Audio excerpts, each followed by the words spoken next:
Hello everyone. Manginapudi beach గురించి మనందరికీ తెలిసిన విషయమే. నేనైతే దాదాపుగా 5 years అవుతుంది బీచ్కి వెళ్ళి. ఎందుకో వెళ్ళాలనిపించింది.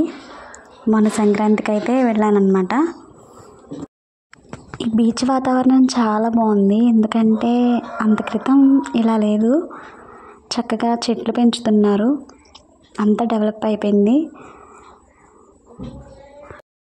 ఫెస్టివల్ సీజన్ కదా, ఇక్కడికి పెద్దగా ఎవరు రారనుకున్నాము, కానీ చాలా క్రౌడ్ అనిపించింది నాకైతే.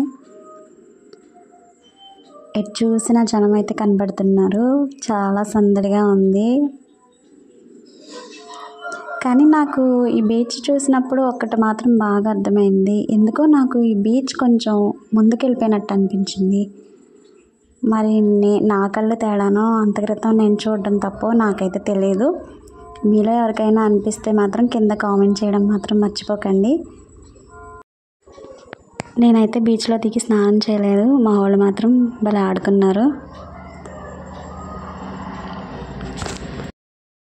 ఇలాంటి ప్లేసెస్కి వెళ్ళినప్పుడు మాత్రం చాలా జాగ్రత్తగా ఉండాలి కదా.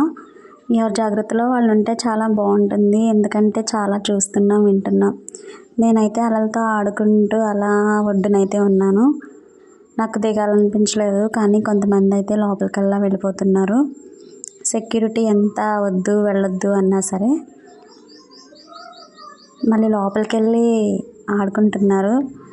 కానీ మనం ఉండే జాగ్రత్తలో మనం ఉండాలి. చాలామందికి ఎందుకు అర్థమవుదో తెలియట్లేదు. నాకైతే ఆ డే మొత్తం ఇలా బీచ్ని చూస్తూ సరదాగా గడిపేశాను అనమాట. కానీ పిల్లల్ని చూస్తే చిన్నప్పటి రోజులు అయితే గుర్తొచ్చాయి. ఇసుకతో ఆడుకునే వాళ్ళం. ఆ రోజులే బాగుండేవి కదా. ఈ బీచ్ వాతావరణం కూడా చాలా బాగుంది. చాలా ప్రశాంతంగా అయితే అనిపించింది నాకైతే. ఇన్ని రోజులు ఎందుకు మిస్ అయ్యానా ఈ బీచ్ని అనిపించింది నాకైతే. ఈసారి వీలు కుదిరినప్పుడల్లా ఈ బీచ్కి అయితే వెళ్దాం అనుకున్నాను నేనైతే. నా వీడియోస్ కనుక మీకు నచ్చినట్లయితే నా ఛానల్ని సబ్స్క్రైబ్ చేయండి.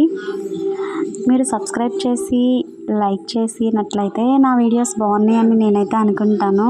వ్యూస్ కూడా తక్కువ వస్తున్నాయి కాబట్టి నా వీడియోస్ మీకు నచ్చట్లేదని నేను కూడా వీడియోస్ పెట్టడం మానేస్తున్నాను. అందుకని మీ సపోర్ట్ అయితే కావాలి. నా ఛానల్ని సబ్స్క్రైబ్ చేయకపోతే సబ్స్క్రైబ్ చేయండి. Thanks for watching.